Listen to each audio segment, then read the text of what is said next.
ओकर बाद मचो भंडर जेकर बारे में बोलो ही हो रहो हमरे अंडर 12 बजे चलो बलंडर ओकर बाद मचो भंडर जेकर बारे में बोलो ही हो रहो हमरे अंडर।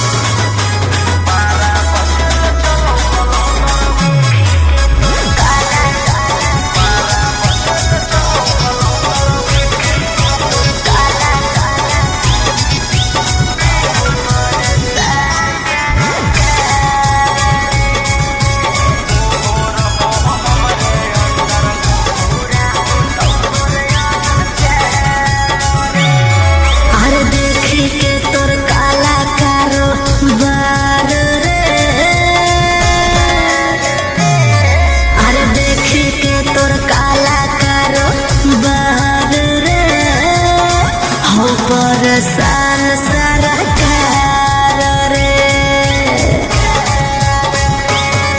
अरे आगे पीछे लेके छोड़ा घूमो ही डिफेंडर नेता विधायक से जाके तोरे टांगल रहो कैलेंडर। 12 बजे चलो बलंडर ओकर बाद मचो भंडर जेकर बारे में बोलो ही हो रहो हमरे अंडर। 12 बजे चलो बलंडर ओकर बाद मचो भंडर जेकर बारे में बोलो ही हो रहो हमरे अंडर।